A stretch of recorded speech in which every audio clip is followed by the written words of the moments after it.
How's it going, everyone? Let's show you on how you can make a hole in Meshmixer. So I have this example model, and then let's insert a hole onto into the middle of our model. The first thing that you want to do is to navigate through your primitive shapes, and then of course you want to add something like a cylinder onto our model right here. Now you can edit the dimensions or the length of the hole later, but for now you can just click on the hole itself, click edit, and then you want to click transform. So from here, we can now edit or customize the hole itself. So to actually make it longer, you could use these buttons in order to do so. Now, if you want to be more detailed, you can also use this one. So to make things easier, let's just go ahead and make this into something like 400 millimeters, which will pierce through the entire model right here, as you can see.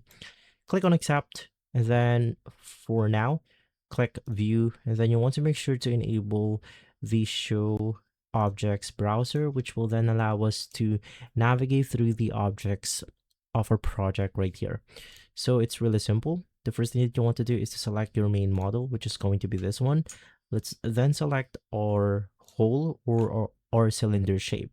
Click on the Boolean difference, and then it will make a hole onto our model right here, as you can go ahead and see.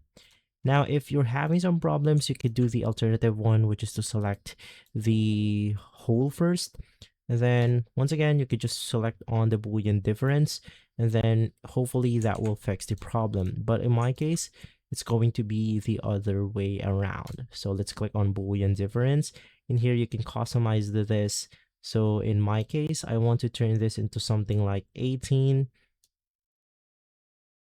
For this one, it's going to be at 0.25.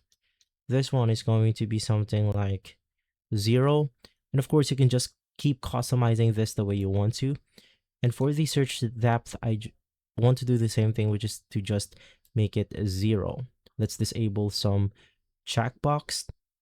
And after clicking on the accept button, you have made a hole onto your object. And so guys, if this video has been helpful, leave a like, subscribe, and follow us for more videos like this. Thanks for watching.